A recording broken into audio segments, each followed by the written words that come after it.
Look, these details are important so that we don't get into disastrous interpretation by literalizing passages that come from Old Testament Day of the Lord texts. How does Mrs. White treat the judgment by books verses in the Bible? She strings them all together there at the end of the last chapter of Great Controversy, and then what does she say? Then in great panoramic vision. What happened? What do the folks in the Last Judgment see? The whole great controversy, all over again. From whose viewpoint?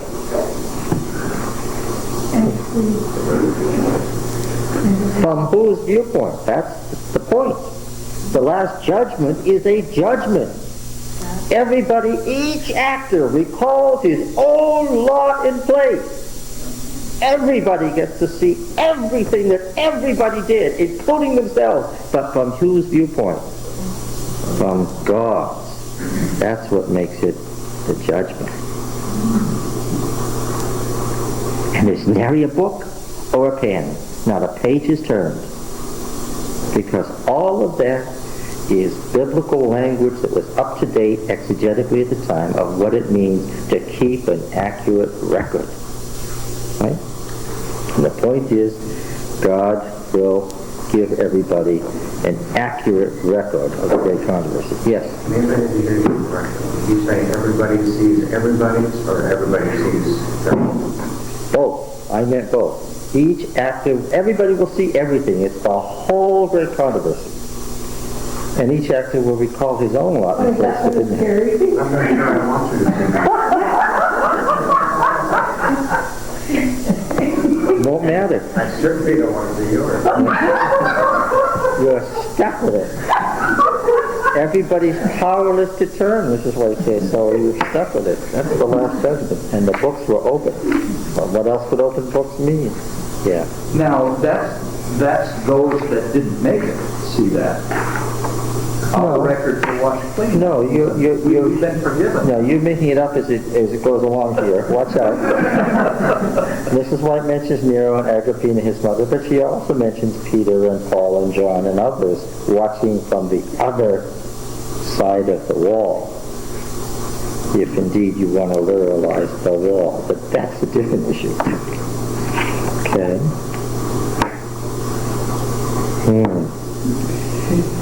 Now, yes, we have to be very, very careful in handling these texts to do an exegesis of the text that doesn't either ignore the details or over-literalize the details, understanding where they come from. I had this question, since we're going to study Ezra and Nehemiah next quarter. The 70 weeks of Daniel 9, when do they begin? Just anybody, tell me when. 457. 457 what? BC. Yes. Why did the Millerites end up with 1843? Well, because they forgot when you go from BC to AD, what happens? There's got to be a 0 year. Otherwise, you got the wrong set of numbers. What is that? Well, the problem is there is no 0 year. Yes, but there's got to be a 0 year in your computation. Well, could there be 2 ones? Because you count backwards down to 1, and then you start from 1 and go up. But that's exactly how we count it, which is exactly the problem. Oh, okay. They should have made a year 0. In 2 BC, if you made a contract with me under our system for 4 years, when would it expire?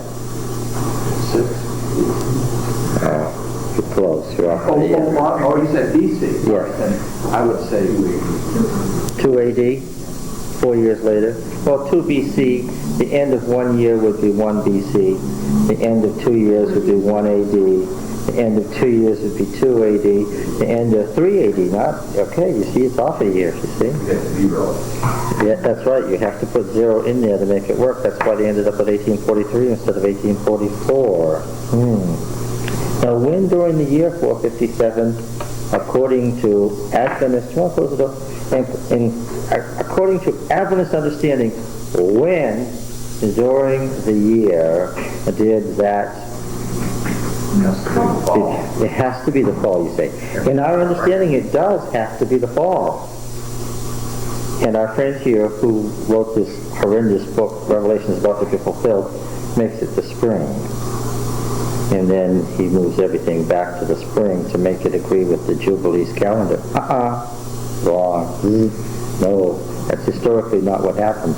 He would have been saved had he read a book entitled The Chronology of Ezra 7. I think you should all look for in the library. Published by the Review and Herald.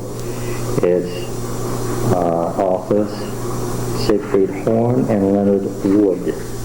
The Chronology of Ezra 7. Antedating and postdating regular years. What's an accession year? Otherwise, if you don't know that, you don't know why you have to start in the fall. It does have to be. Not because that's the only way you can make the Adventist system work out, but because that's what happened historically.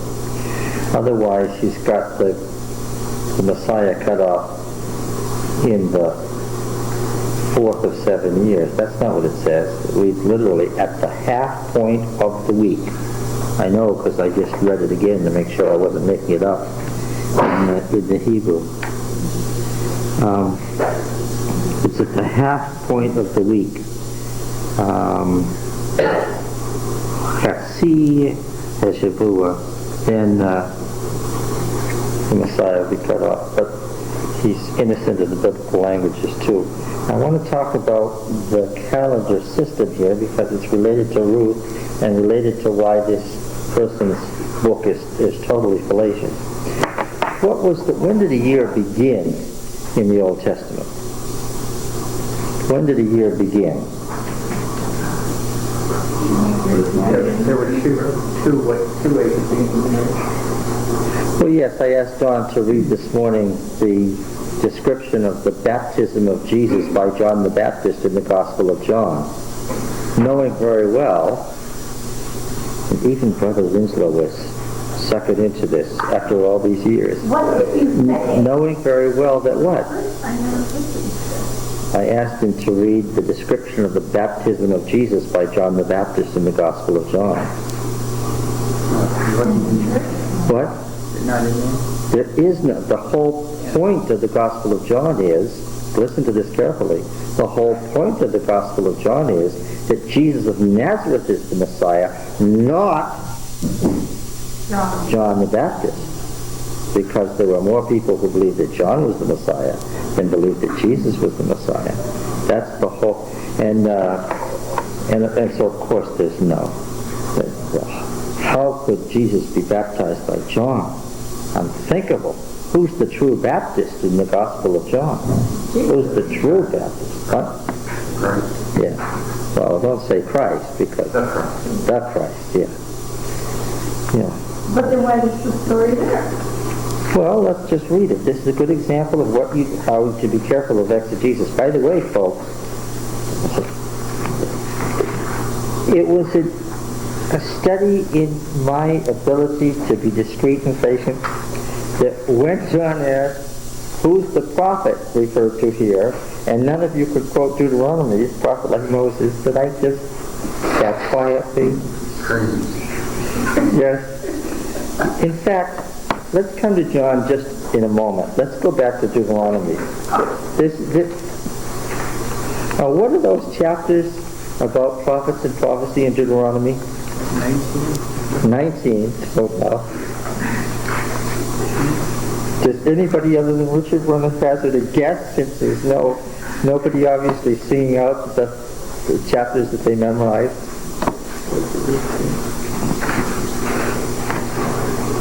Well, chapter 13 is the one about if a prophet arises among you, or a dreamer of dreams, and tells you a sign or a wonder, and the sign or wonder which he tells you comes to pass, and if he says, let us go after other gods which you have not known, and let us serve them, You shall not listen to the words of that prophet or that dreamer of dreams, for Yahweh your God is testing you to know whether you love Yahweh your God with all your heart, with all your soul. You shall walk after Yahweh your God and fear him and keep his commandments and obey his voice. And you shall serve him and cleave to him. But that prophet or that dreamer of dreams shall be put to death, because he has taught rebellion against Yahweh your God. No, that's not it. So it must be the other one, which is Deuteronomy 18. I knew you all knew that, and you're just too humble to say it. Deuteronomy 18 and verse 15. The question was, are you that prophet? And the answer is, Yahweh your God will raise up for you a prophet like me from among you, from your brethren. Him you shall heed, just as you desired of Yahweh your God at Horeb on the day of the assembly, when you said, let me not hear again the voice of Yahweh my God, or see this great fire any more, lest I die. And Yahweh said to me, they have rightly said all that they have spoken. I will raise up for them a prophet like you from among their brethren. I will put my words in his mouth, and he shall speak to them all that I command him, the new law. The prophet who's coming to give a new law, as Moses gave a law. Okay? And so, Gospel of John, looking over there.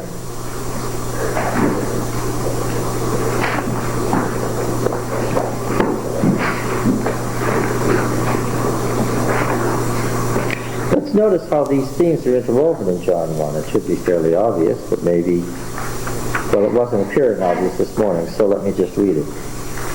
In the beginning was the Word, and before we get to the Gospel of John, we will have read what survives of the writings of Philo Judaeus, Philo the Jew, the great 1st century BC Jewish Roman philosopher who wedded the Old Testament to Jewish philosophy and created the great concept of the Neoplatonic logos, the Word. This has a background. There's a 100-year background to this sentence, in the beginning of the Word. Once we know it, we'll catch what's going on here. In the beginning was the Word, and the Word was with God, and the Word was divine. He was in the beginning with God. All things were made through him, and without him was not anything made that was made. In him was life, and that life was the light of men. The light shines on in the darkness, and the darkness has not comprehended it. It's a pun. Or the darkness has not overcome it. The word means both. So we should say, the darkness has neither comprehended it nor overcome it. And here, to catch this is without meaning until we have read the Essene book, The War of the Sons of Light with the Sons of Darkness. When we read the Essene Great Controversy, then we'll know what this is about. Now, warning, John was the Essene prophet, right? We know that. All right. Who were the Essenes? Regardless of all the scholarly controversy, I side with those who say they were the folks who lived at Qumran. The Essenes were the people of the Dead Sea Scrolls. Or at least they were the people of some of the Dead Sea Scrolls.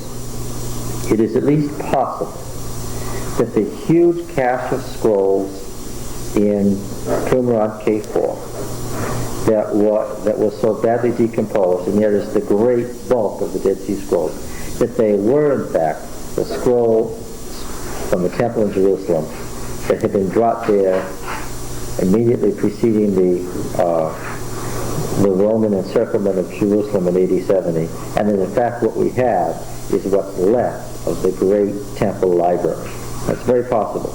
But nevertheless, those scrolls that are particularly and distinctly Essene surely come from the Essene sect itself. Okay, so the Essene sect with they were the eschatology people. If you were in Judaism of the 1st century, if it was 20 AD, Jesus hasn't begun his ministry yet. you and I get in a time machine, and we go back to Palestine in 20 AD. I want to see the temple, okay? And we wouldn't be lost because we know what the city looked like. We could walk right to the temple. We'd have no trouble. We'd know where all the buildings were and everything. We'd even know some of the people. We'd even know who they were by name just by looking at them for the first time. But if you said to me, where are the Adventists? Where are the folks who are writing about fulfillment of prophecy and how the time has run out and that it's about to happen? Where are the Adventists? What would I say?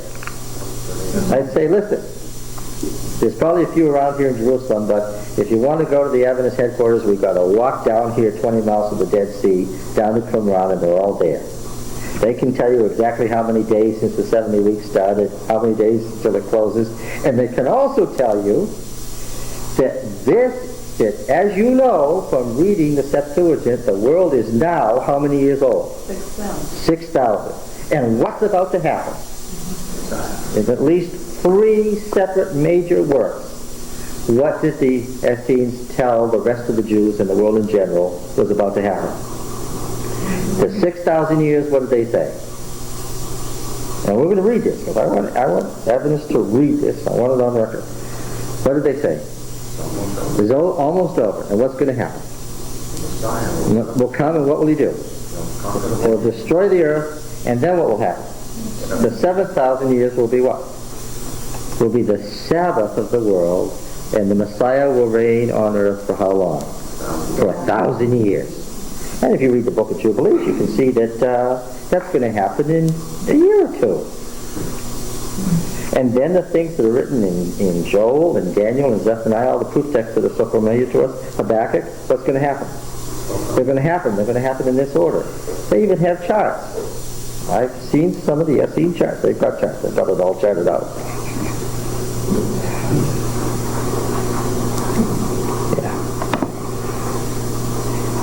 The first time that somebody said the world was about 6,000 years old and it's about to end was about 200 BC. That's the first record we have in the Maccabean War, just before the Maccabean War. The world is 6,000 because the Greek, remember I put the 3 textual families on the board last week? The Palestinian text and the Egyptian text and the, what was the other one?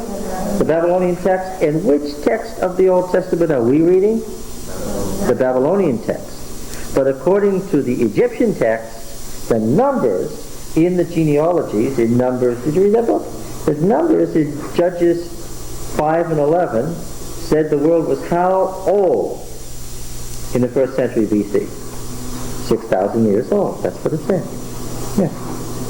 In 30 seconds or less, how did they come up with the 6,000? Well, they just read that.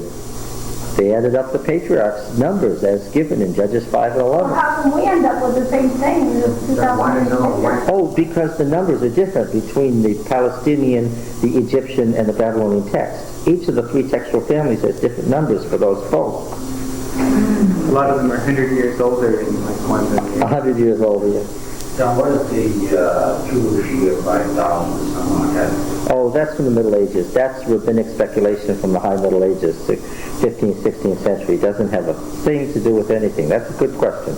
This Jewish New Year, how did they get this? That's just guesswork based on medieval thought. Yeah.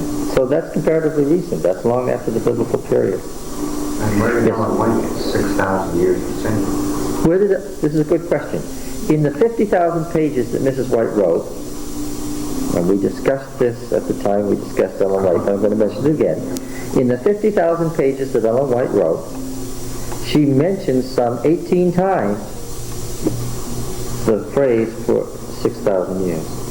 For 6,000 years, sin has long blighted this world without... One of the 18 statements, which is from Spiritual Gifts, Volume 2, actually is about the age of the earth. None of the others are. Okay. That's the unfortunate one that says about 6,000 years. When she gets right down to it, she turns vague. Yeah.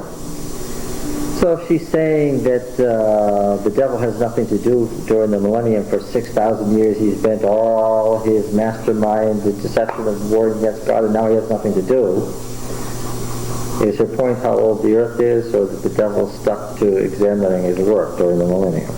That's her point, and she could have just have said, for as long as sin has been around, or for the whole history of the Great Chronicles. And she frequently does. She has statements just like that, word for word, that use these other similar phrases, but because it doesn't say 6,000 years, you don't see it listed with these others. Okay? In Ellen White, 6,000 years is a synonym for as long as the Great Controversy has been around. Yes. And where did that figure come from for modern times? Okay, we know the Jews had 6,000 years in their day. But she says that Jesus was born at 4,000, doesn't she? Well... She does say that. Yes, 4,000 years, that's right. That's exactly right. Now let me ask you again. So we're trying to get the answer to the question, which determines everything else. Where in modern times did we get the idea that the world is about 6,000 years old? From a Roman Catholic bishop in Ireland in the 17th century. Do you remember Archbishop James Ussher? Ussher's chronology? Now, what's wrong with the bishop's chronology? Well, be he ever so sincere, what did he not know back there in the 1600s? What did he not know? The nature of genealogy. Well, he didn't know anything about ancient genealogies. He didn't have a Syrian kingless A and a Syrian kingless B. He didn't know that you go down 7 generations, you skip the middle, and then you add the last 7 generations. And that if you've got a genealogy that's less than 14 generations long, then you insert a couple of the middle ones. He didn't know that. Okay. Do you think it might have mattered that we have parallel king lists that overlap, where when it got too long, for memory's sake, they just omitted the middle section and they moved them up, and this guy down here became what? The son of this guy up here. After all, the word son in these Semitic languages means what? Descendant. So it can be which descendant? The next one, or what? One that, yes. I was just reading today, the chronicler was telling me today, that Jehoshaphat walked in all the ways of David his father. Yes, he did, except that what? David was his father 3 centuries earlier. Okay. Well, the chronicler thought it was a close relationship. Yes. The chronicler liked all of David's children, some more than others. Yes. So then what would be your best guess as to the duration of the era? We're doing biblical exegesis here. We're trying to avoid nonsense, not compound it. No, I'm not going to... yeah. Okay, now... Well, you told us that there were 3 different lists. Yes. Each one with a different set of numbers. What are the numbers for the 3 sets? Well, I can write them out for you if you'd like me to. I can't do it right now from memory, but... Oh, man, I'm sorry for that. But, I'll try to redeem myself by righteous works by bringing you the numbers. There is speculation that's probably accurate as to why the Septuagint added numbers. There was tremendous interest in the history of the world in the 2nd century BC. Among the Greeks. And you'll remember that the great Greek city happened to be in Egypt in the 2nd century. This was a quirk. I thought the great Greek city was Athens or Sparta or one of those. Yes, in the 6th and 5th century. We're talking about the 2nd century BC now. The great Greek city was Alexandria, named for Alexander. Who named it for Alexander? Alexander did, of course. Yes. Why did Alexander put the great Greek city in Egypt. He was no dummy. It had the best climate. Folks in the Mediterranean went down to Egypt to spend the winter there. It was their summer holiday place. That's why when you go look at these Egyptian monuments, they've got Greek graffiti all over them. Right? Titus and Euphemia were here, 123 BC. Well, they didn't write it that way, but that's the year they're referring to. Had a good time. Wish you were here. So what happened with the story of John's baptism and Jesus' baptism? We're getting there. I have my Bible open to John 1. We're taking the boat that allows us to understand what's going on. Yes, that is the slow boat. We didn't take the fast boat that could have gotten us to genuine revelation already, where we could then engage in nonsense. Okay.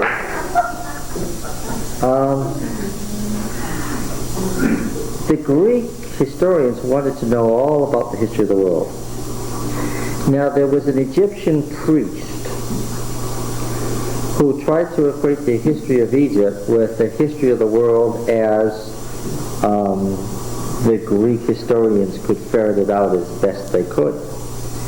This Egyptian priest's name was Manetho, M-A-N-E-T-H-O. You'll see him mentioned here and there. He is the fellow who went back to the Egyptian records as far back as he could go and came up with the dynasty system. Remember we said that I believe that Exodus was in the 18th dynasty, not the 19th dynasty?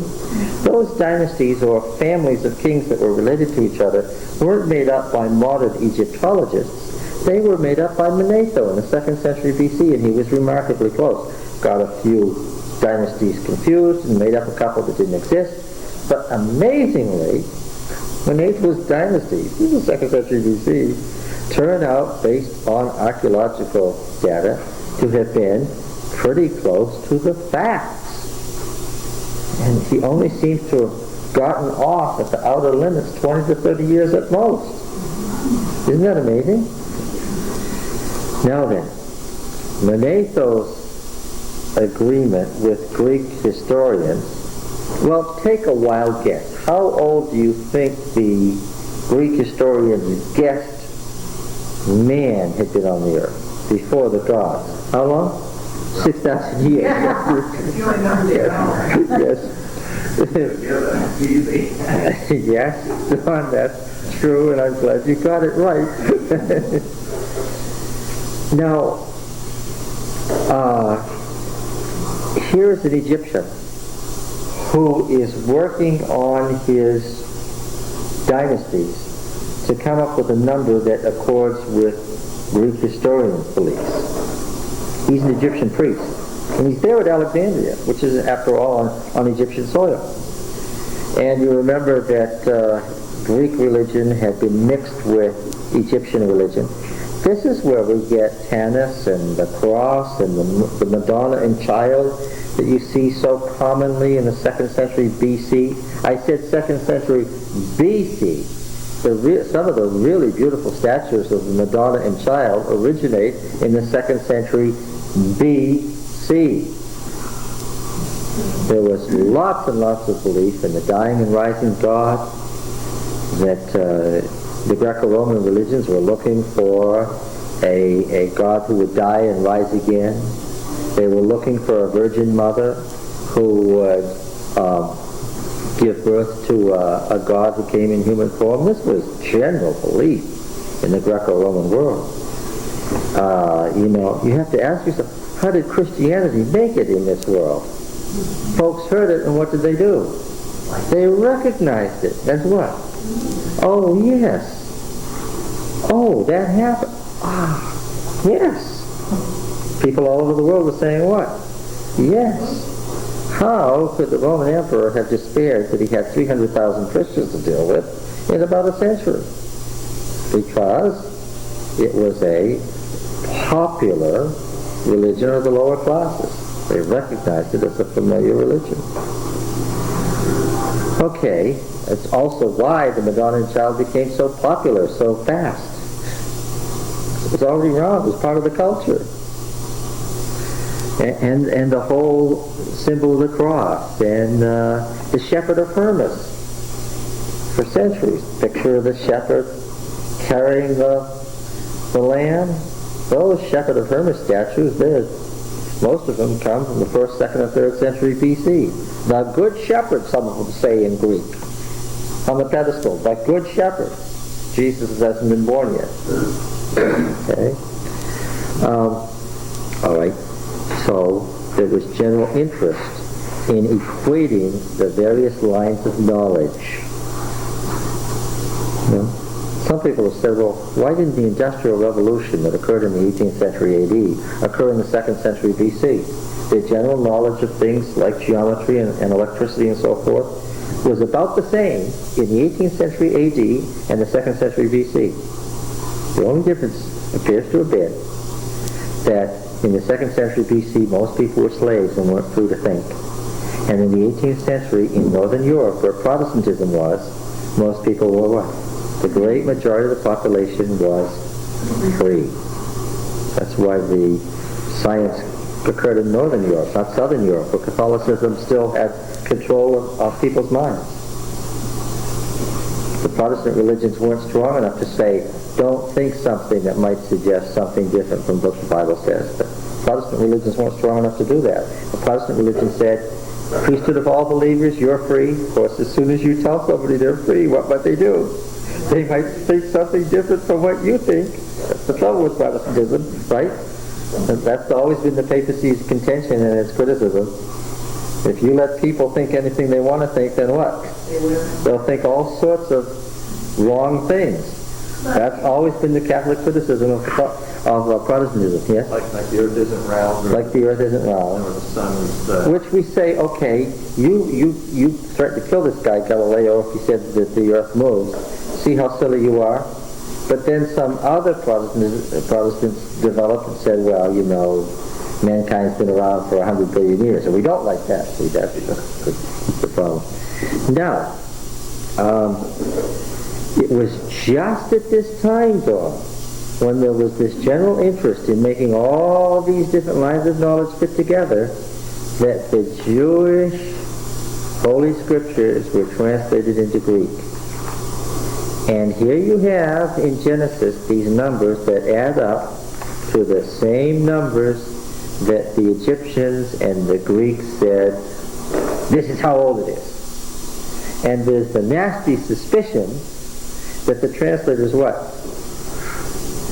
Made the numbers fit, yes, so that Greek-speaking Jews and Jews who used the Greek Bible, and who does that include?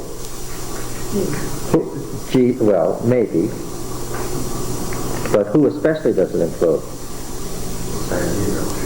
Well, no, I'm thinking of Paul, yes, the folks who wrote the Gospels,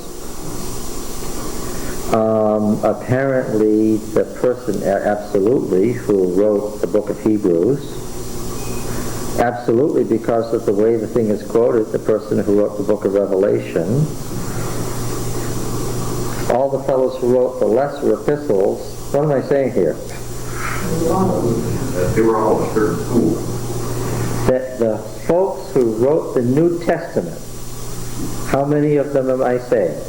All of them use exclusively what as their Bible when they're quoting? The Greek. Yeah, that's right. In other words, the Egyptian family. You don't really mean exclusively. I do mean exclusively. There are no quotes. There are no quotes in the Masoretic text. Well, does that make it, that's the New Testament we have? The New Testament that we have quotes the Greek Old Testament in its Greek form. Of course, why? What was the language of their day? But what? Some of our interpretations and our translations they wouldn't have recognized. What did I tell you, Pete, about Matthew 1:23's quote of Isaiah 7:14? What does Matthew say it says? It says what? A virgin shall conceive. How did Matthew know it says that? Because it says Parthenos. It says a virgin. How do I know he knows that? Because he quotes it word for word and uses it as a proof text. How do you know that Jesus was the Messiah? He was the one born of a virgin. Why is that important? Because that's what the prophecy was. Oh, I see. But I'm not reading the Septuagint. I'm reading the Masoretic text. And what do I know? And what do I know? It even said now, because I have, thanks to the Dead Sea Scrolls, I have the Hebrew originals on which the Greek translations were based. Now what do I know? It said originally a woman. It said a young woman. Mm-hmm. Well, that's what I'm saying. If the New Testament quotes the Egyptian one, not the Masoretic, so when you're saying that we have a quote from the Old Testament, we have the wrong Old Testament.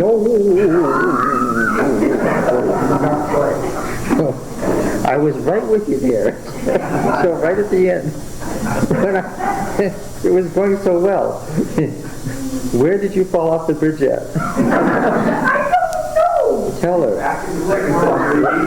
Yes. What was her problem? The word wrong. Different. If you had said we have a different Old Testament, all would have gone well. Different Old Testament. Yes. So where was the Hebrew scrolls and everything? They were still sticking around. Now wait a minute. We are talking about Hebrew scrolls in every case. Times these people were reading the Greek. They were in the temple in old storage cupboards. Yes, remember, who would have been reading the Hebrew in the first century A.D.? They were there, folks could read them. What sort of folks?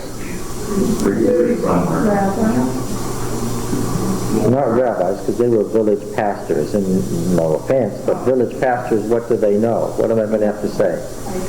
What do they know? Whatever they're told. I'm sorry to say that, but after all, I trained ministers for 17 years, and I know how it's done. So,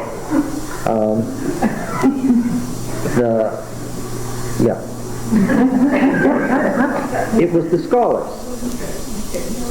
Now, I'm sure that Paul knew what he was doing, and he made convenient use of the Bible because he could.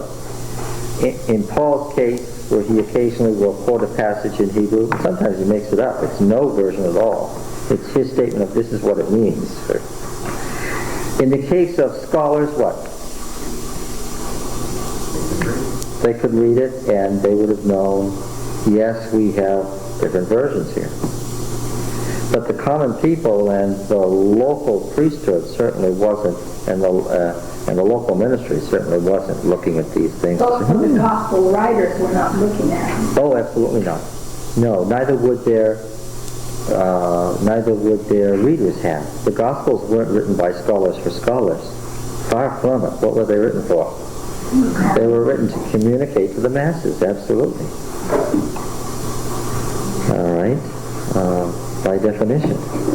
So that's why they use Septuagint text, because of the Roman. Oh yes, because this is the Roman world. And the Jewish scriptures were scattered around everywhere in the Roman world. And what language were they in? The Greek language, which was the international language of the day. That really formed the religious vocabulary in Greek that came from that Septuagint, didn't they? Yes.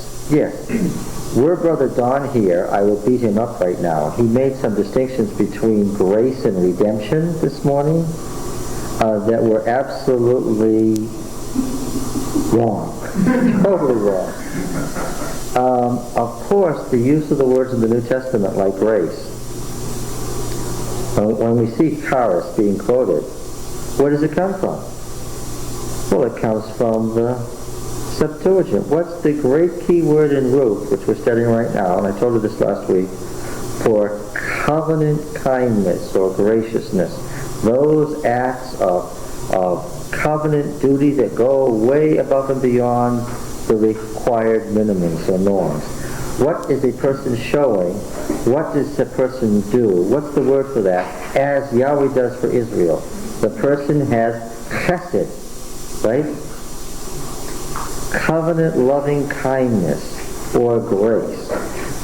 There's no word in Greek or in English that equates to chesed that covers all the meanings of that word. It's a huge word, okay? Freighted with theological implications. So the translators used a similar word but of narrower meaning and not as rich a word in Greek, charis. We get charismatic from that. And charis is the word that's translated grace in the New Testament. Why do the New Testament writers use this word so much? Because chesed is a word that's used hundreds and hundreds of times in the Old Testament. Therefore, when they read their Old Testament, what word did they see? They saw charis, grace. So it took on the meaning of the original word. Well, as much as it could within the narrower confines. It doesn't mean just grace. It means a lot more than that. But I mean, to the extent that they read it in all of those contexts, and we sort of deduce the meaning of the Hebrew word from all of those contexts. Then they could catch some of what the flavor of charis meant. Yeah, I suppose that's right. And so to say that there's not much grace in the Old Testament is, of course, what? An absurdity, because these New Testament theological concepts are drawn right out of the Greek Old Testament. Okay? A good example, Boaz says to Ruth, may Yahweh bless you for the chesed that you showed to your mother-in-law. Okay? That's what it says in the Hebrew. What does it say in Greek? It says the charis, of course. Now, so the bottom line, Don, then is that we understand why we have the 6,000 years in the Septuagint, but what is the meaning of that? What is the practical meaning of that?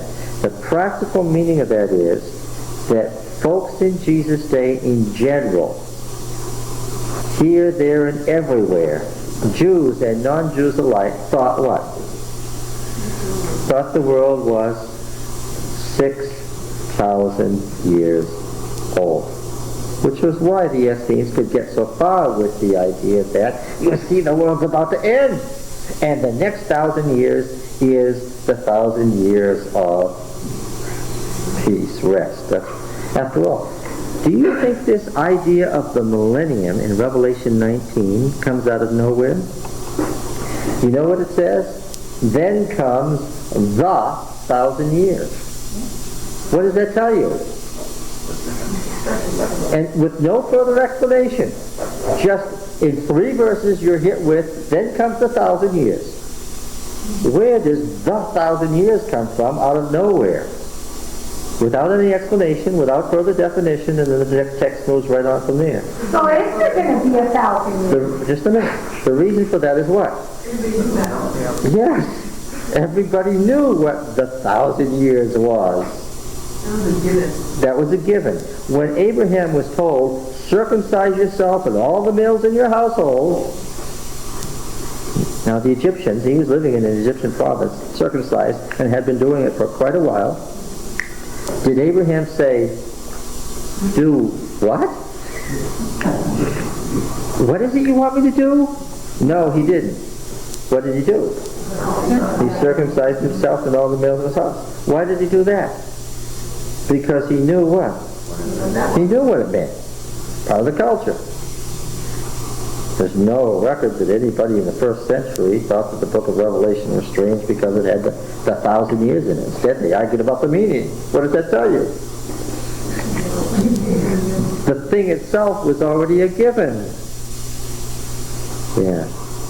So you see, that theory that the world is 6,000 years old and the 7,000 years is about to begin is built right into what book? It's built right into what book? The book of Revelation. It would have been easier if we read the book of Jubilees first, which says that explicitly, but that's okay, we'll get there. Alright? When you get back there, it's funny, you get back into these things that are thousands of years old, and you smile. Because you say, this person was an Adventist. I've been here before. I know where this person is going. right? Some guy writing in the 1st century BC. Yes. So we would have gone down and visited the Essenes, and that's where we would have felt at home. And Josephus, the Jewish historian, boy, what a cast of characters. Josephus, remember him? Remember who he was? The Jewish general in Galilee who fought the Romans in the Roman-Jewish War and lived to tell about it, and who wrote some very interesting books. One of them, The History and Antiquities of the Jews. She wrote for the Roman world, so the Roman world will stop hating the Jews.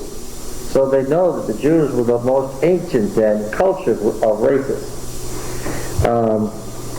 And what does he tell us in his Antiquities of the Jews? That the Essenes were the most devout of all the Jews, and that they produced fiery prophets who denounced the kings and the vices in the culture. And in this context, who does he mention? John the Baptist.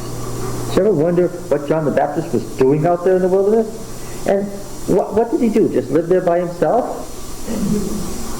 In a cave somewhere? And then one day said, I think I'll go down to the Jordan River and I'll start preaching. And what did he do? Preach to the rocks until somebody happened to walk by and say, hey, you know, there's a guy out there preaching. And slowly 2 or 3 people gathered, and finally it became a huge crowd. How did that happen? It happened why? Because the Essenes lived down there by the Jordan River where it ran into the Dead Sea, and because Essene prophets preached down at that spot, and folks did what? They were fiery evangelists, right? And what did folks do? Went down to listen. Yes. No. They were Adventists, they were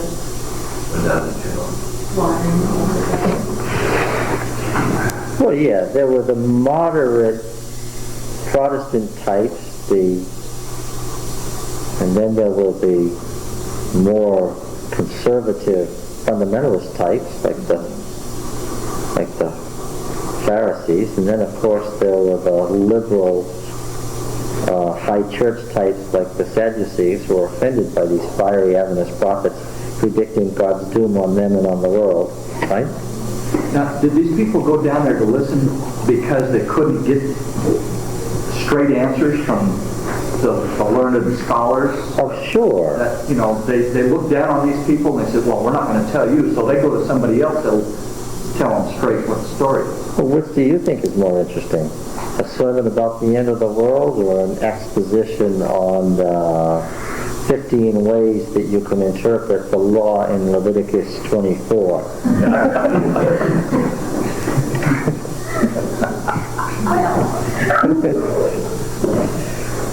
I know. I might go listen to the one about the law. But you mean today, it's like whether we go to revival or whether we come here.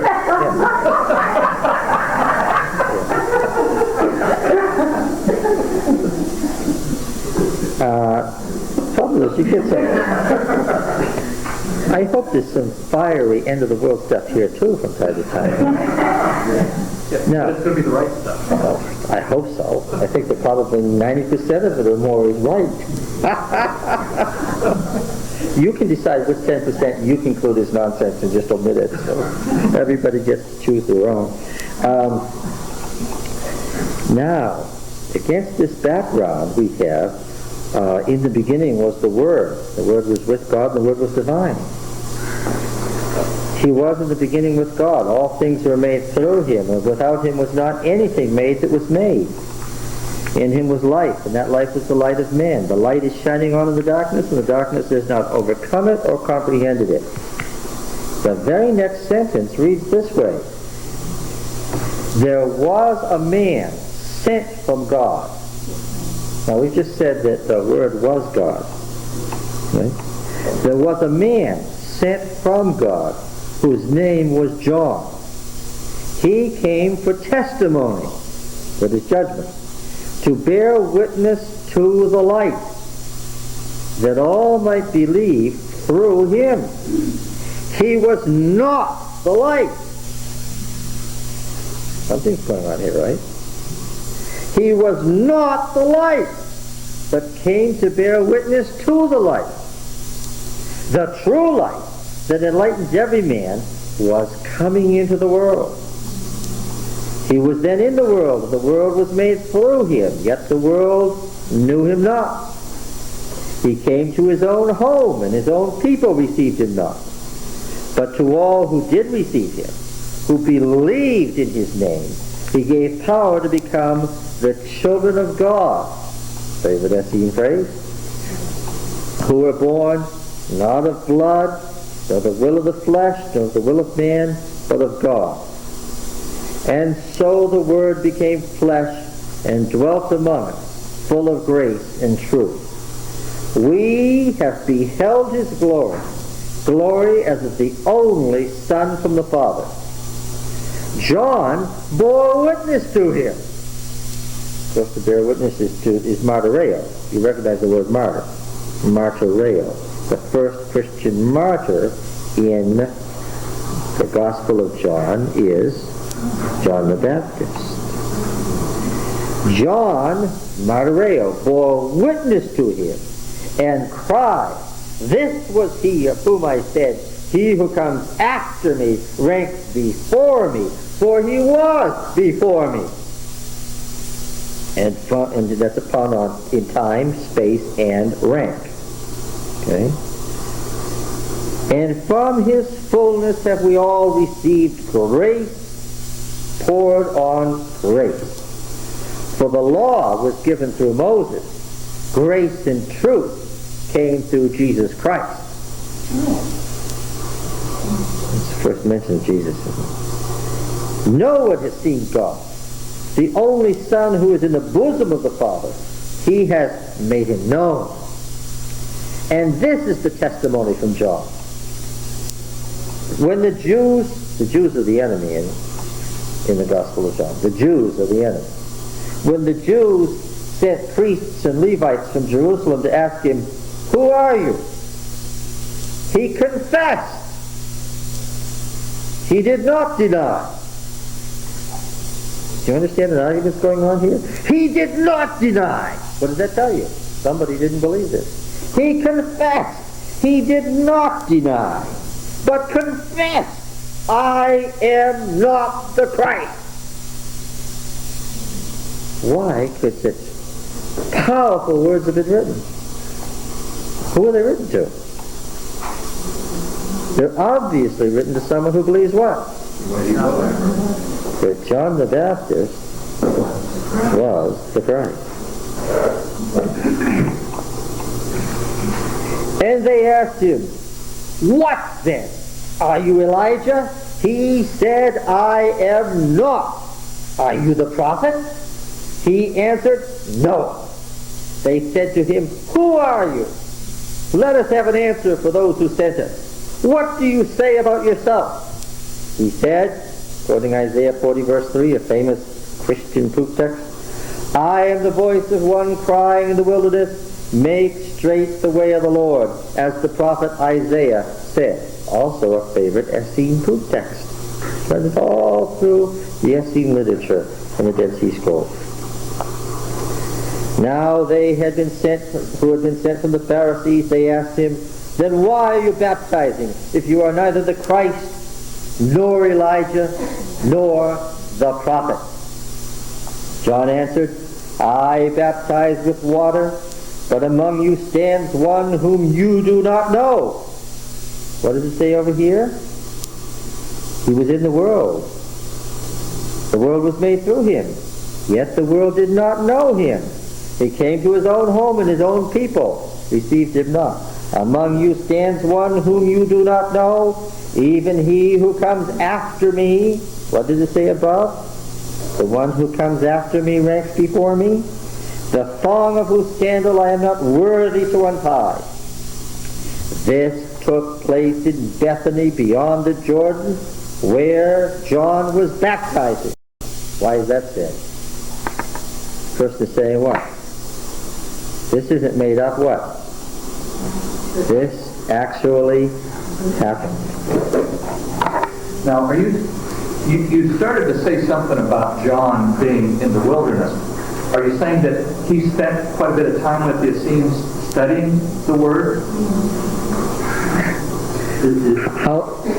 I would have said exactly what you said, except I wouldn't have used the words quite a bit of time. I would have said what? The whole time. The Essenes were, the leaders of the Essene sect were priests. The whole thing was that they were the true priesthood, and that the priesthood, the Zadokites, in control of the Jerusalem temple, were the... she has an appointment. I didn't drive her out. Yes. Okay. That's what I was just... The Essene sect was the Jewish sect throughout the whole world.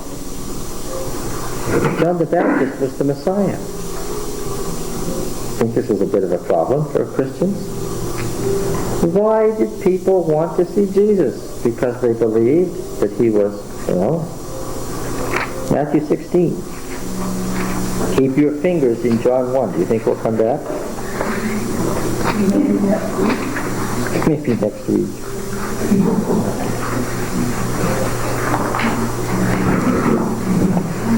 Verse 13.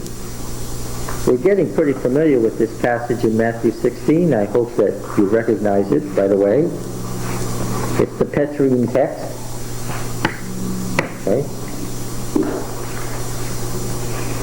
Now when Jesus came into the district of Caesarea Philippi, he asked his disciples, "Who do men say that the Son of Man is?" And they said, "Some say," what's the first answer? "John the Baptist. Others say Elijah. Others Jeremiah, or one of the prophets." Why Jeremiah's in there, we'll find out when we get to Jeremiah. He said to them, "But who do you say that I am?" Okay, now then. We were reading in John 1. Verse 29. The next day, he saw Jesus coming toward him and said, "Behold the Lamb of God who takes away the sin of the world." Remember, John is what? Besides being a fiery Essene prophet, what is he? He is a priest. Keep that in mind. He is a priest. He's dressed as Elijah. Right? He is a priest. "Behold the Lamb of God who takes away the sin of the world. This is he of whom I said, after me comes a man who ranks before me, for he was before me." Quoting word for word what has already been said above. Emphasizing it. "I myself did not know him." Now, let's straighten out some nonsense from this morning. Do not drag in to one book the theology of another book. Do not misread a passage by reading into it even things other parts of the Bible say that this passage doesn't say and doesn't believe. What does John mean here? Who is John here? Who is John not here? He is not cousin. That comes from a much later time and a much later gospel with very different viewpoints. This is the earliest, the original gospel. What does John mean when he says, "I myself," this emphatic use in Greek, "me"? Is that important? John the Baptist is what? He's the great priest of Judaism. "I myself did not recognize him." What does that mean? What does that mean? That he had how much knowledge of this person? None.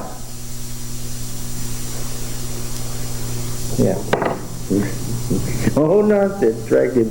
We will not contaminate the theology of the Gospel of John by misreading it in our exegesis, by dragging in what?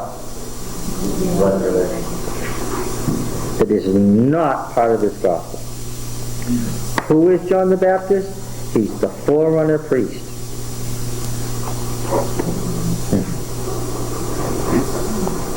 I myself did not know him, but for this I came baptizing with water that he might be revealed to Israel.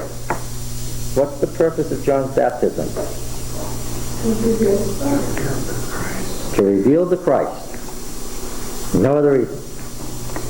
So in this argument, Christianity is saying to the Essenes, who survived, of course, what?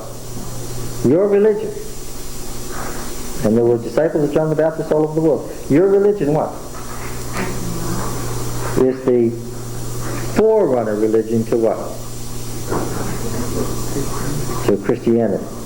Now that you're on the road, what? If you really believe John the Baptist, then what? What was John the Baptist's purpose, according to this argument? To reveal Christ to you. If you're really a follower of John the Baptist, then what? You ought to become what? Yeah. Well, I wonder, did it work? Christianity's here. And what? And if that Arab boy hadn't thrown that stone at that goat, the Essenes wouldn't be here, right? Except for a paragraph in Josephus, and that's all we knew about him. Except for that, what? Now we know them to be the great religion they once were.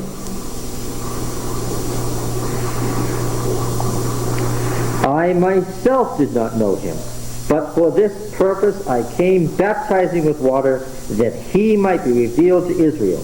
And John bore witness. What's this word? Martyreo, the verb, again, to testify, and it's a testimony that you seal, what? With your life. And John bore witness. I saw the Spirit descend as a dove from heaven, and it remained on him. I myself did not know him, but he who sent me to baptize with water said to me, he on whom you see the Spirit descend and remain, this is he who baptizes with the Holy Spirit. And I have seen and have borne witness that this is the Son of God. Who's the first Christian martyr? John. And so, this morning in Sabbath school, I asked Dawn, what? Singing over the head there. I asked him, please read the description of John baptizing Jesus as it's recorded in the Gospel of John. Well, of course it's not. Why would there not be any such description? Because the whole idea... In this account, would there be such a description? Of course not. Why?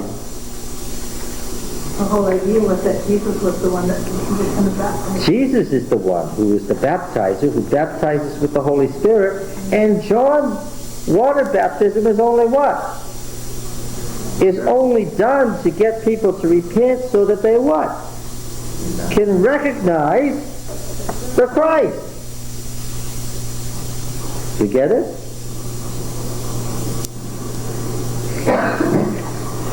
I know.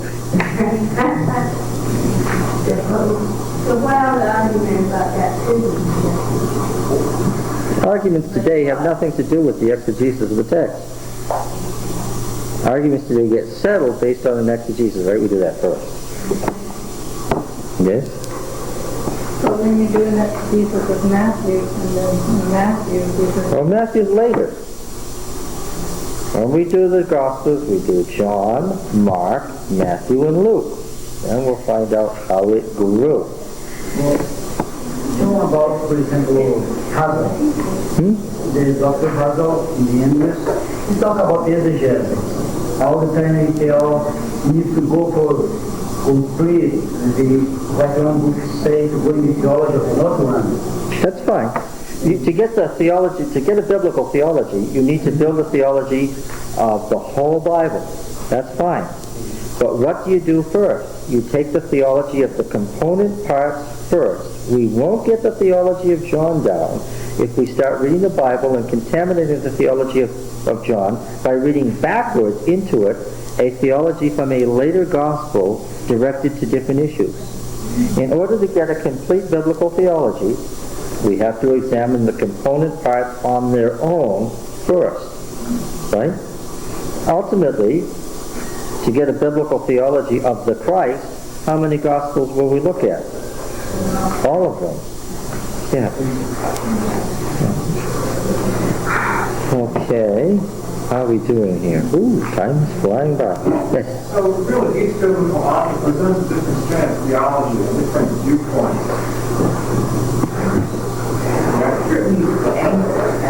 How many people do you know who aren't individuals?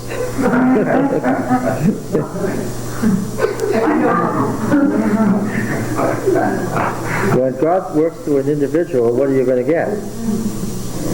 You're going to get that individual.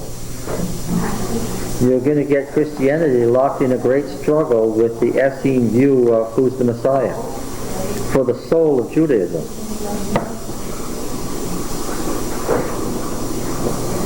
When we know that, the Gospel of John is going to do what? Oh, all sorts of things. There's new vistas open up. Oh, I see. Yes. In verse 31, he says, I came baptizing with water.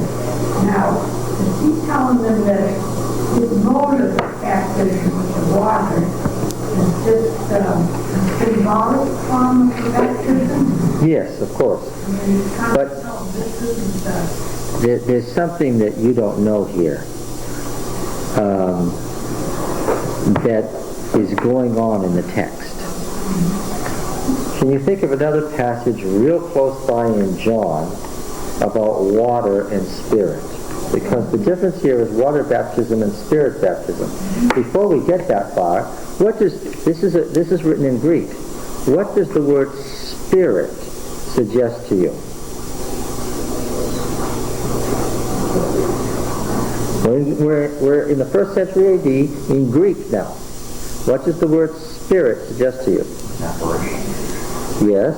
What else? Breath. Breath. Wind. Life. Soul.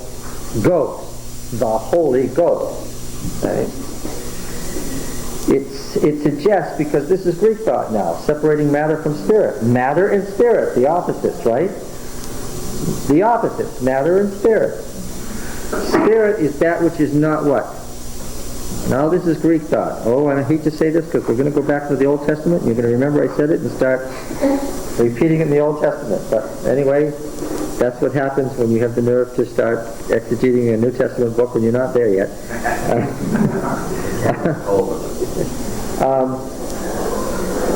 The Greeks, we know that the Greeks were famous for separating the opposites, and that matter and spirit was one of the things they loved to separate. Spirit is that which is what?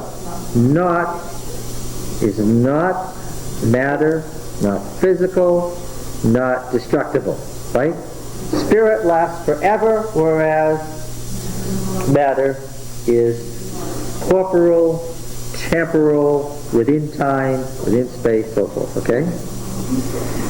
So, what is water? What? Matter, okay?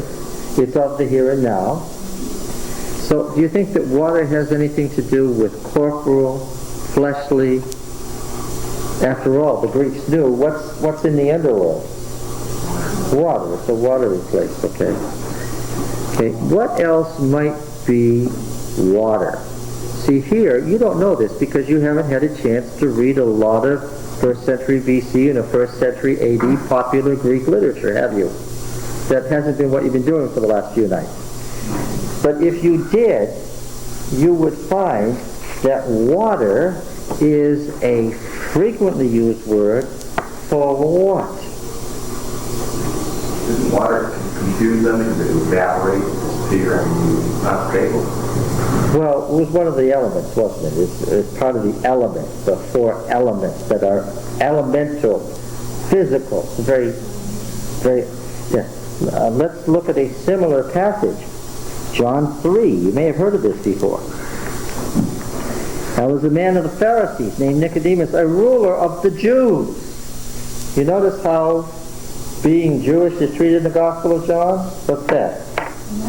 Not too good. Not too good? The Jews.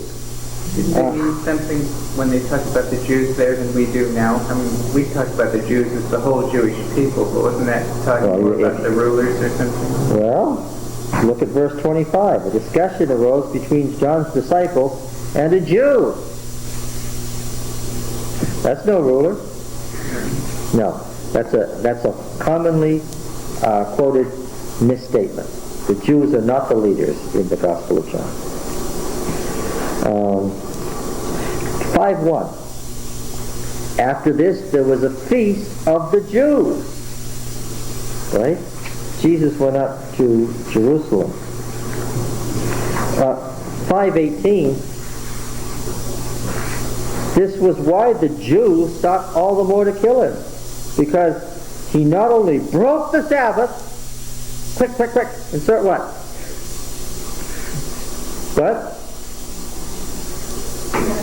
Broke the Sabbath quicker in evidence. Insert what? What? Appeared to break the Sabbath according to the Jews, right? Right? That's not what it says, but what? What do I have to do? What? That's what it means, yes. Why could he break the Sabbath? Because what? Because he made it, yes. Does that mean other people could? No, but the passage means what it means. No special pleading. We're going to be stuck in this class. It's an awful thing. We laid out the hermeneutical principles, and we said what? Whatever the Bible affirms, what?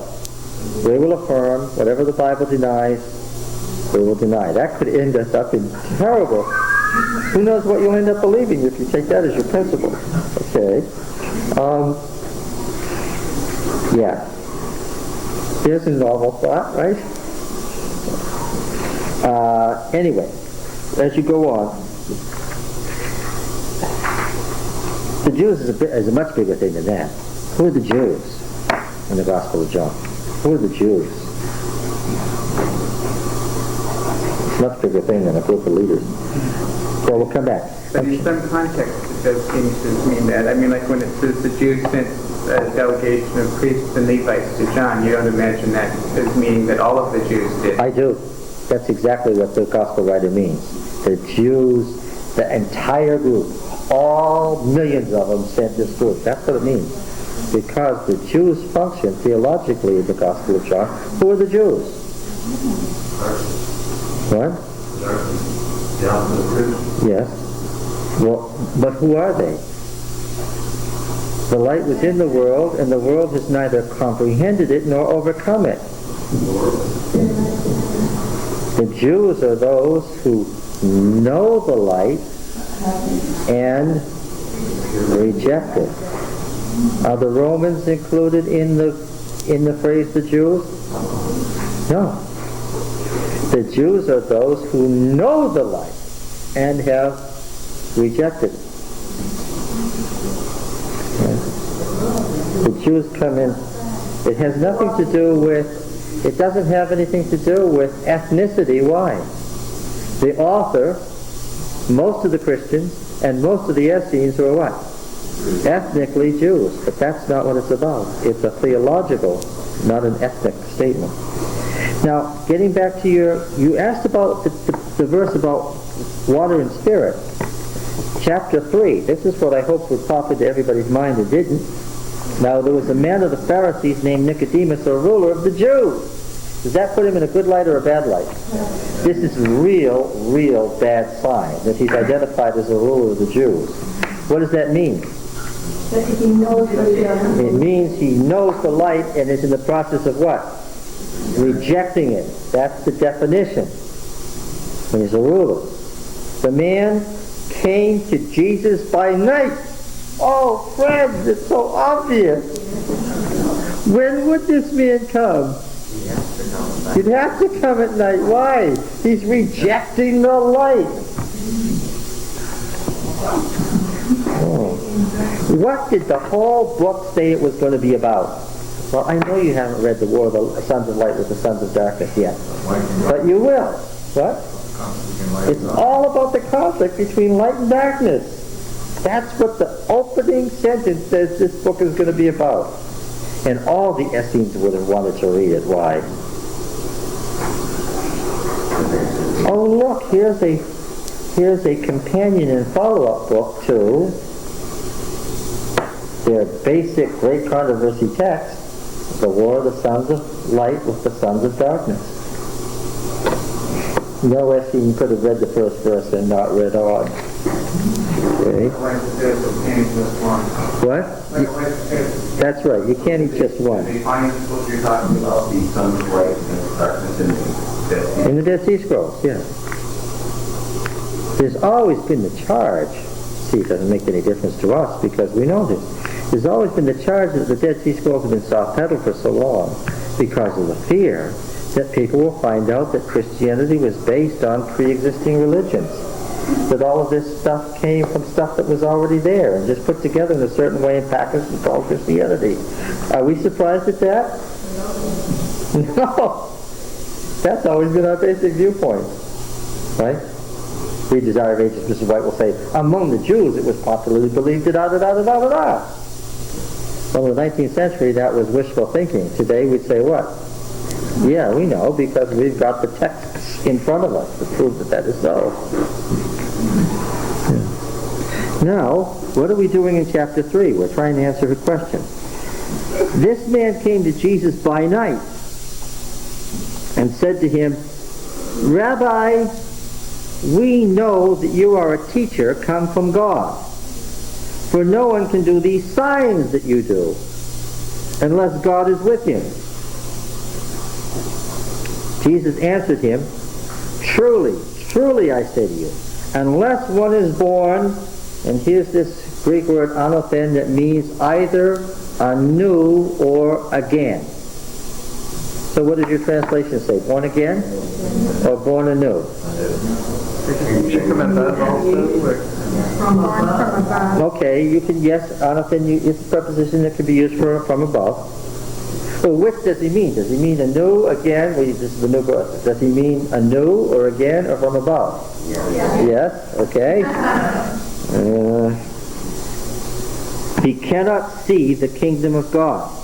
Nicodemus said to him, how can a man be born when he's old? The kind of question I expected him to ask. Do you understand what Jesus has said here? Yes. Is it obviously that it's a spiritual statement? Yes. Is it an unusual statement philosophically? No. What does Nicodemus center on? Physical. Right? In the distinction between matter and spirit, where is our friend Nicodemus headed? Toward the physical side. Wasn't he doing that on purpose? I mean, he knew what Jesus meant, didn't he? Well, are you listening to my exegesis? What is this man? Someone who what? Who knows the light and what? And is rejecting it. Okay. Now then, how can he enter a second time into his mother's womb and be born? Now, Nicodemus has got us the image of a man going back into a womb. It's a full-grown man. It's a funny picture. But it's a physical picture of physical birth. Okay. Jesus answered, Truly, truly, I say to you, unless one is born of water and the Spirit. Now, what's the distinction again in the Greek mind? Matter and spirit. Okay, take a guess. Somebody take a guess. How is water used popularly in Greek literature? What is it a symbol for? What? Symbol for the Spirit. Is it, how could it be a symbol for the I Spirit? mean, we use in Christian terms. Oh, listen, stop reading into it what it doesn't say. You're saying the very opposite of what the text says. The contrast of It's being used here as a contrast to the Spirit. The question was, can a person be born a second time, physically? And Jesus' answer is, unless someone is born of water, which is number one, and the Spirit, which is number two. So the first birth he's referring to is what kind of birth? There's a physical birth. Born of water. What's the water? in the water that comes out of The amniotic fluid, which was popularly believed to be an expansion of semen. You got it? It's the semen hyphen amniotic fluid. It's the water that comes from the Father physically, that expands in the womb. Now that's not true, that's not what happened. Please think the way they thought.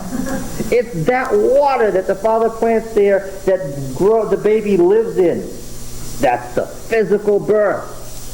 So now does Jesus mean the water of baptism, or does he mean the water of birth? What's the answer? Yes. Because what are you doing when you go into the water? You're dying so you can be born. Yeah. Okay. So the water is a pun on the birth fluid, the semen birth fluid, and the water of baptism, which is the water of the underworld. It's the water of the physical world, as opposed to the spirit world. Nicodemus asked about physical birth. Jesus said, unless someone is born of water and the Spirit. Both. Right? Okay. Now, that's the... What was the verse that you quoted? What was the verse that you quoted? 1:8, wasn't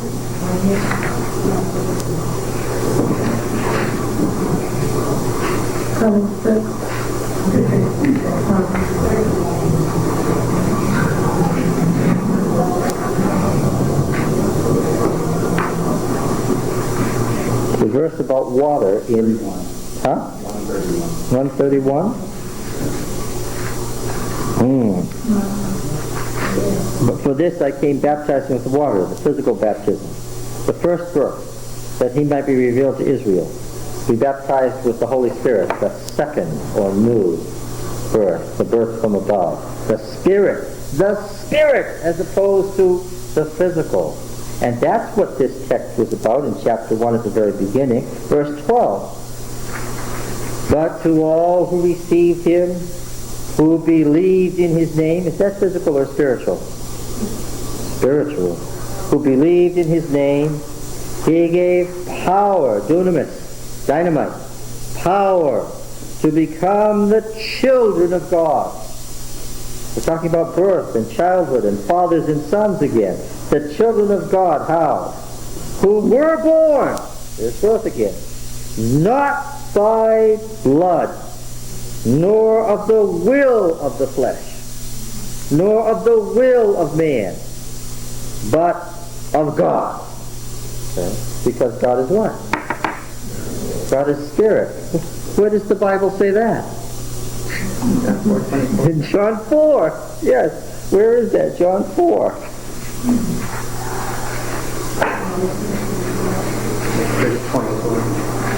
Oh, we don't want to get down there, Richard. Read verse 7.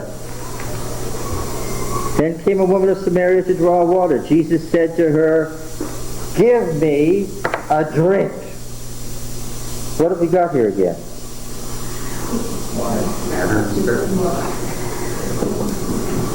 For the disciples had gone away into the city to buy food. The Samaritan woman says, how is it that you, a Jew? Oh, this is fun. Jesus is the Jew. See, she doesn't get it. She doesn't get it. She's talking to the Word and thinks what? She's talking to a Jew. See, you're supposed to laugh. How is it that you, being a Jew, ask a drink of me, a Samaritan woman? For Jews have no dealings with Samaritans. Jesus said, if you knew the gift of God and who it is that's saying to you, give me a drink, you would have asked of him, and he would have given you living water. Ah, yeah, well, the woman said, sir, the well is deep. You have nothing to draw with. Where are you going to get living water? Are you greater than our father Jacob, who gave us the well and drank from it himself, his sons, his cattle? Jesus said, whoever drinks of this water will thirst again, but whoever drinks of the water that I will give him will never thirst. For that water that I will give him will become to him a spring of water welling up into eternal life. What's the word? Verse 14. The woman said to him, Yes, Zoe the everlasting life. Into Zoe is life. life, yes. The common word for, the common description for sperm. The water of life. What is spermaticos? It's the water of life. How do I find it? Every word is literature. Okay. The woman said, Sir, give me this water that I may not thirst, or come here to draw. Jesus said, Go call your husband. You should have the water of life. There's tons in here. Oh, that's deliberate. It's very deliberate. Oh, you want the water of life. Oh, well, go get your husband. So she said, But I don't have a husband. Jesus said, You're right in saying you have no husband. You've had 5 husbands. And the one you have now isn't your husband. And then she said, Truly. Okay. The woman said, Sir, I perceive that you're a prophet. Our fathers worshipped on this mountain, and you say Jerusalem is the place where we ought to worship. Jesus said, Woman, believe me, the hour is coming when neither on this mountain nor in Jerusalem will you worship the Father. You worship what you do not know. We worship what we know, for salvation is from the Jews. He's talking about what? Himself. But the hour is coming, and now is, when true worshipers will worship the Father in spirit and in truth, for such the Father seeks to worship him. God is spirit, and those who worship him must worship in spirit and in truth. This sounds awfully Greek. It's meant to be. Right? Everything physical is of this age, and what? Is dying. But what? He's going to give the spirit, which means what? The person who gets the spirit, what? Will never die. You see how water and the spirit function? Yeah. Well, now, how did we get to the gospel? I asked a recurring question. Yeah. I asked what you had said about John 1. What I asked was for him to read the passage where John baptizes Jesus. Which, of course, once you look at the book, not only is it not there, what? It couldn't possibly. But the ones that weren't there today, did he try? Yeah, he did. Actually, John finished 3 more speaks. Nobody says more. Okay, now, I really, really, really do want to talk about Ruth.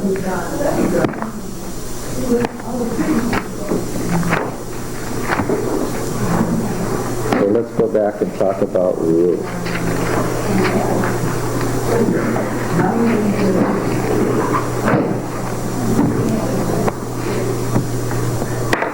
I quote Beryl's incisive comment again. Such a big story. Right? When you get to the Bible, what? It really is a big story. Okay, now,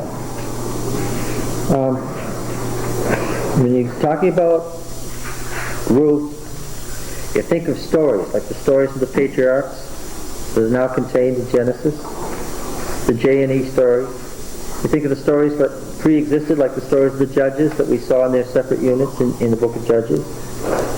You think of the court history of David, 1 Kings 22 to 36, which we're going to read. You think of the story of Job that's contained in the prose of Job. Yeah.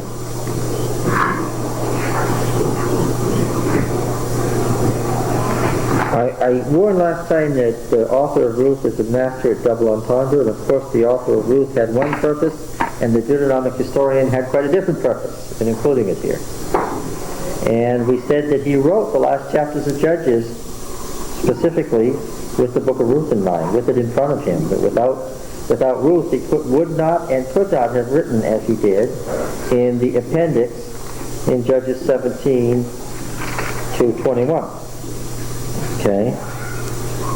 Certainly, the book of Ruth is there to describe what covenant life is like, what it means, what chesed really means. It's also there to talk about the special relationship to Moab, and of course, it's there as one of the great symbols of the spring festival. Well, I thought the pastor was going to preach about Ruth this morning. He was talking all about the chief things that go on in Ruth. Now, the spring festival, what went on then? Now, we described the spring and fall festivals last fall about this time to describe what the spring and fall festivals were all about. Remember? What went on above and beyond everything else? What happened to folks? Everybody got married. The spring and fall festivals, because they were fertility festivals, weren't they? Yeah. And Ruth is incredibly appropriate to the spring festival which it's about. Right? What are they doing, actually, as Ruth is occurring? What's going on? Harvesting what? What's going? Barley and wheat, right? The barley and wheat harvest is being done. So this is the time of the spring harvest festival. We're thinking right away of Passover and the period between Passover and Pentecost, right? If you're interested in the Jubilees calendar, this is the spring 49 days as opposed to the fall 7 weeks. Now, early in this century, a peasant boy found a piece of limestone in the ruins of Gezer, and it was soft limestone. It had been scraped off, but that's what they did. They wrote on it, and then they scraped it off, and they could write again. It was their tablets. Okay? And apparently a schoolboy had written his practice exercises on it. And it was his months of the year line that they had in ancient Hebrew. And the shape of the letters, the form of the letters, suggests this was the 10th of the 9th century BC. And it's the equivalent of our 30 days, half September, April, June, and November. Okay? And he did pretty well. He got a couple of the letters written backwards, one's upside down, but basically overall he did okay. And it's been known as the Gezer calendar ever since. And this is what it says. It begins in the fall, as the agrarian calendar did. And it says, his 2 months are olive harvest, his 2 months are the planting of grain, his 2 months are the late planting, his month is the hoeing of flax, his month is the barley harvest, his month is the harvest storage or harvest festival, his 2 months is the vintage tending, and his month is the summer fruit.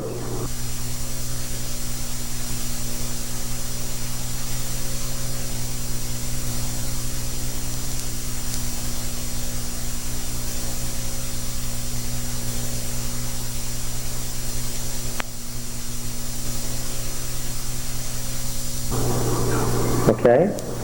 So, now, yes, I think it would be very wise to put it over there for a while. No, he was just practicing. He didn't have it on. The thing that's important here is that the Hebrew months go about the middle of ours. So that this begins about the middle of September. Okay? Mid-September to mid-October is the first month of the year. That's right now. Okay? And what's going on right now, folks? Well, pointed at me or pointed at that. What's going on right now? New Year. Jewish New Year. Rosh Hashanah, the beginning of the year, has just happened this last week. Okay?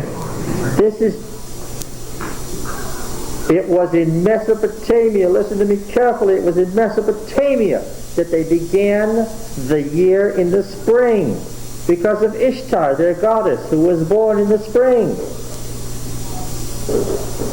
Throughout the Old Testament period, the Hebrews marked their calendar from the fall. Until when?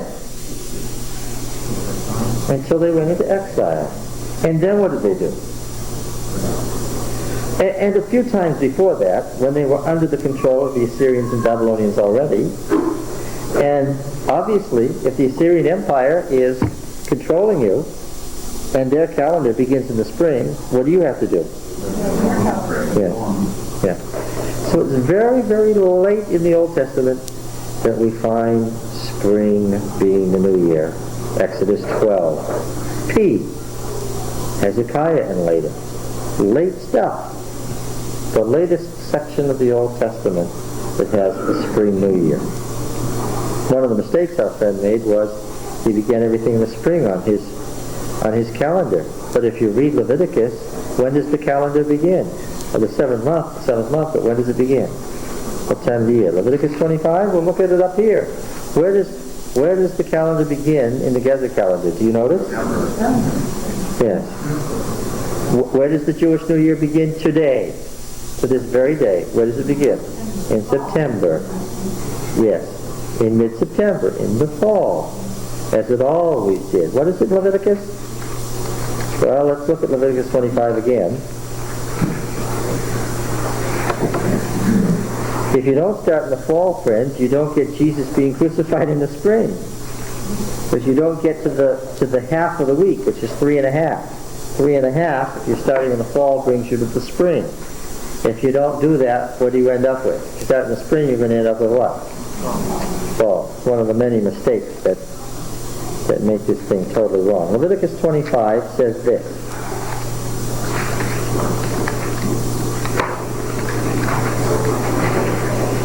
Yahweh said to Moses on Mount Sinai, say to the people of Israel, when you come into the land which I give you, the land shall keep a Sabbath 2 Yahweh. 6 years you shall sow your field, and 6 years you shall prune your vineyard. The words, the very syntax of it is based on the fourth commandment as we now have it. The fourth commandment as we now have it was written by P. There's no question about this. This is late stuff. What did God say from Mount Sinai again? What did he say? What did God say according to all the old passages on Mount Sinai? The 10 words, right? And the fourth commandment was no Sabbath breaking. That was it, right? There was, you understand that the negative is in the word in Hebrew. No image worshiping. No God following. Right? No false witnessing. No coveting. Words. 10 of them. Okay. So this whole passage is built on the wording of the fourth commandment as it now stands in Exodus 20. Okay. Verse 8, and you shall count 7 weeks of years, 7 times 7 years, so that the time of the 7 weeks of years shall be to you 49 years. Then you shall send abroad the loud trumpet on the 10th day of the 7th month, which is what? The Day of Atonement. So it's the 7th month, so we have a spring civil calendar, but what's the beginning of the holy year? In the fall. Yeah, in the fall. The difference between the New Year's Day, by the way, and the Day of Atonement is simply both are New Year's Day. They are both New Year's Day. What's the beginning of the month? What marks the beginning of the month? What? What about the moon? The new moon. What's a new moon? A little sliver. Because there are 2 times when the moon does something interesting. When it's completely away from us, totally away from us, how does it look to us? No, when it's away from us, it looks full. Because if the Earth's not, unless there's an eclipse and the Earth is standing exactly in the middle, which happens occasionally, between the sun and the moon, then the moon's going to reflect all the light of the sun back to us if we see a full moon. Now, But the other time of the month, it moves around so that it's right between us and the sun. And unless it gets exactly between, in which case there's going to be a solar eclipse, what do we see of the moon? Nothing. And then it moves out of phase, and as soon as it moves out of phase, what do we see? We see a sliver. That's the new moon. How long did it take in Jerusalem to see this new moon after it happened? Well, up to 72 hours. And it was from the temple, of course. So as soon as you could observe the new moon from the temple, you got a new month. Okay? That's why you had different months in different places. That's why the months don't always fit, because, oh, this is a headache. You realize, of course, that the new moon, and the word for new moon and new month are exactly the same, of course, in Hebrew. That the month could begin differently where? In Spain, in Babylon. Oh, what a pain that was during the Babylonian captivity. There was such a big argument about where the new moon should be. Can you imagine? Where it should be, well, what did the conservatives say? We should mark it from what? From Jerusalem, of course. And they were exactly right, of course, for it, except they had one problem. What? There was no way to know when the new moon was visible from Jerusalem. What an annoyance that. Can you imagine the theological fight that entailed? It was awful. Old theological wars, right? Nothing like old theological wars. They couldn't fix the Passover. No, they couldn't. Could not fix the Passover or any of the feasts. Couldn't fix the Day of Atonement. How did you know what the 10th day was? Do you want to fix the holy feasts by the city of Babylon? Would you want to do that? See, right? That's worse than having Christmas on the Roman holiday, right? Yeah, so you can imagine. So what we have then was it's even worse than that. Because it's just how high you're standing on a certain rooftop, how quickly you're going to see it, and whether you make it before or after sunset. You realize that. It could be the next day if it's after sunset.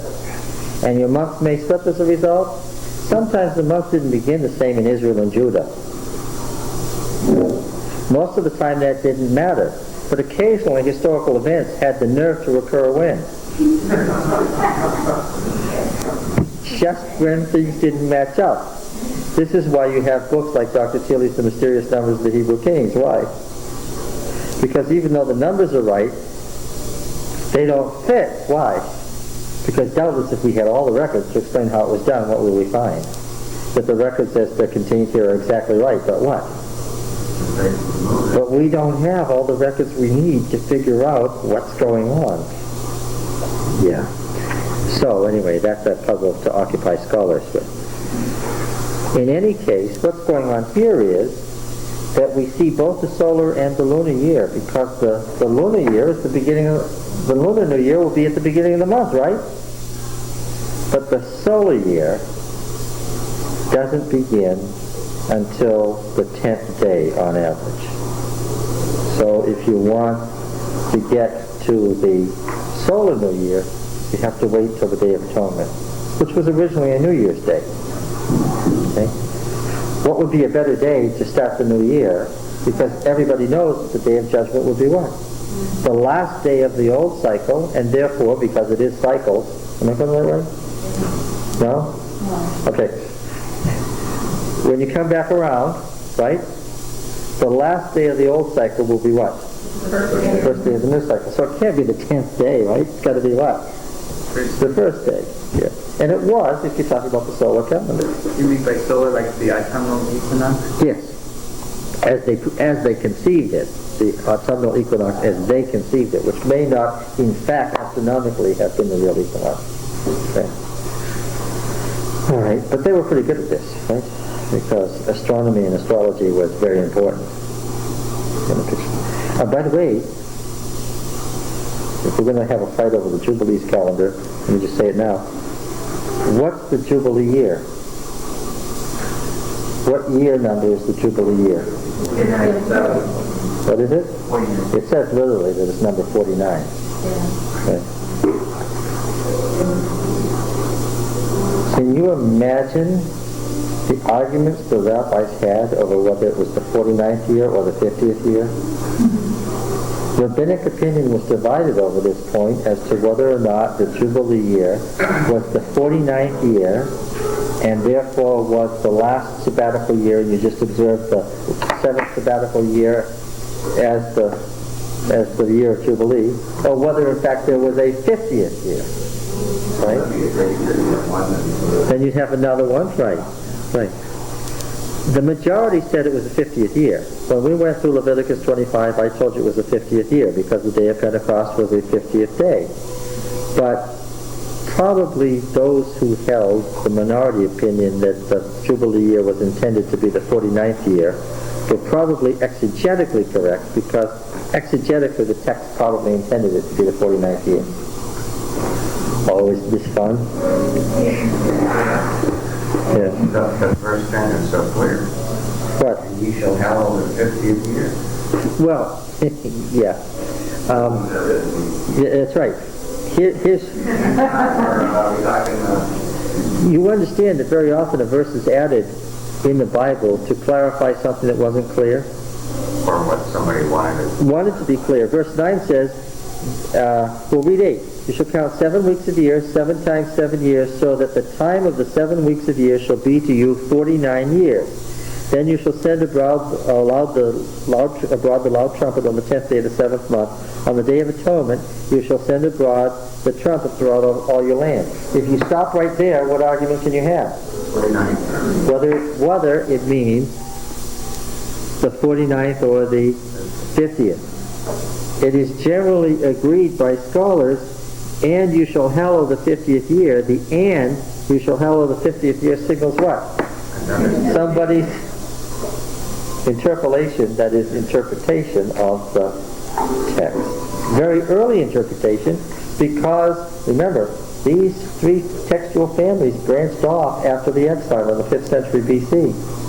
If you get either what's clearly a mistake in the text, somebody's copied the wrong word, misspelled it, all the things, left out a sentence because they skipped from that sentence ended with a word, this sentence ended with the same word, they left it out, and you see a mistake that's in all three families. What do you know? It was before the exile. It was before the exile. Yeah. And then when you see a mistake that occurs in only one family, you know what? It occurred after these branches, these families divided off from one another. After the Jewish community in Egypt and the Jewish community in Babylon weren't having any contacts with each other. Yeah. Okay. So, in here we have the fall new year. The fall is really what Deuteronomy says, but nevertheless, there was a spring festival. Why did they have a spring festival? Because they had a spring harvest. Something ended and something else began. Right? Okay, what ended? Well, the grain harvest ended, right? If you just look at the Gaza calendar, grain, wine, and oil were the three great products of Palestine. Grain, wine, and oil. Okay. Grains are barley and wheat and millet and spelt. The grains are barley and wheat and millet and spelt. What's the last one? Spelt. I don't know. We can write it and help us. Comforting to know that. S-E-E-L-C. Yeah. I never heard of it. What does it mean? It's very similar to wheat. I could bring it all up. Okay, yeah, then I know. Let's have show and tell. Bring us some. Good. Very, very, very, very good. Next week, ready? All right. Yeah, and of course, the vintage harvest is grapes and olives. Olives are the big fruit of Palestine. Grapes and olives, yes. Figs and dates are the lesser ones. Amos was a dresser of sycamore trees, he said. Those are sycamore figs. They grow bigger if you cut them, halfway through the maturing process.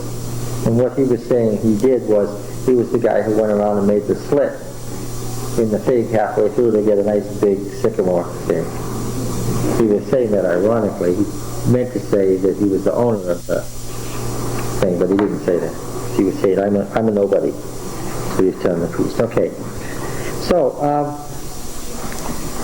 the first thing that happened was in the fall, according to the calendar, and what were they doing? They were doing the harvest of the vintage. Okay. The next thing down, the 2 months of planting, this was when the rains came and it was time to plant the soil. And this, when the fall rains came, people in Palestine were planting the grains. In January, February, and March, the next thing down, the next 2 months, late plantings, they were planting millet, sesame, chickpeas, lentils, melons, cucumbers. That's the same as we do back home. Scallions. Huh? Well, scallion. You know Ashkelon, right? You know Ashkelon, the Philistine city. Hence, and the Philistines brought onions with them. Hence the word escallion. Yes. Yes. Yeah, was there a winter? Yes, there was a winter. Yeah, we're coming to it. And what else did the Philistines give us? Well, they made this nice loose material, which they named after their coastal plain Gaza. What do we call that to this day? We still call it gauze. Those Philistine people weren't so bad. Once they joined the empire, they were okay. Yeah. In the winter, well, you see, that was between the seasons. It was cold and dry, and that's when they were planting. That was the long period of the maturation of the grains, which is very long. Grain harvest in Palestine is a month sooner now than it was then, because we have shorter, faster maturing grains now. All right. So finally, in the spring, the barley and wheat was ready, and that's what the book of Ruth is about. And they harvested it, and the harvesting it was done by hand with sickles. Remember, this is still the Bronze Age, and the problem with bronze is what? Beautiful to look at, but what? Yeah, and you can't hit it very hard because what? It's going to break. Yes. So they did flint, beautifully cut flint, separate pieces, built into a bone handle. So you had a bone sickle with a sharp flint. And how did you get the barley? You bent over and what? You took it in your hand. The thing was harvested by the handful. Can you imagine going over a field like that? And it was cut, and Boaz told his young men, cut some handfuls and leave them behind for her. Don't stop it. He wasn't saying just let her glean the leftovers that you missed, because some of it's going to fall out of your hand anyway. He was saying what? Leave some whole handfuls behind for her. But didn't the maidens go along and tie up the bundles? Was Yes. that their job? Yes. The fall, they did the... But whatever she tied up, what? She got hers. She got to keep. Yeah. All right. And then, of course, came the great spring festival, which the book of Ruth commemorates. Okay. When you're going to have the spring harvest, and there's going to be a breather there, and that's a time for people to get married. What are they going to do right after that? Well, the rains will come, and they're going to wait then for a while until they have the harvest stored. Flax. They also had flax, and flax, of course, they were making into linen. What did they have to do with it first? After you cut it stalk by stalk, what did you have to do? And then what? Leave it to do what? To dry out. Yeah. That's a lucky thing. What story do you think of right away? 2 spies went to Jericho, right? The king of Jericho heard it and sent to Rahab, but she put them where? Under her flax stalks on her roof where she was drying them, remember? Now what time of the year was that?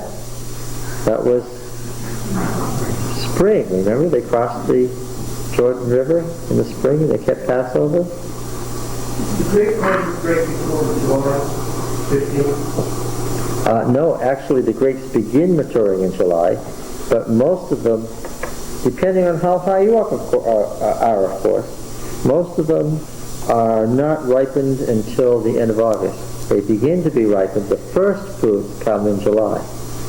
It's a good piece of desiderata to know there, Joseph. Oh, you're reading off a piece of paper. I had great hope for you there. For a minute, I thought you just remembered it. He's reading off a piece of paper.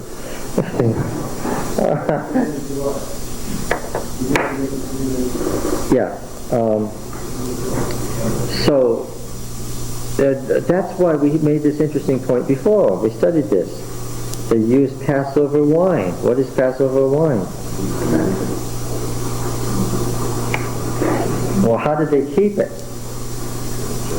They boiled it down to what? To syrup, and put it in wineskins and buried it, and then when it was spring, months later, what did they do? They brought it out and reconstituted it, right? Passover wine wasn't new wine. Yes. Yes. Okay, I think that we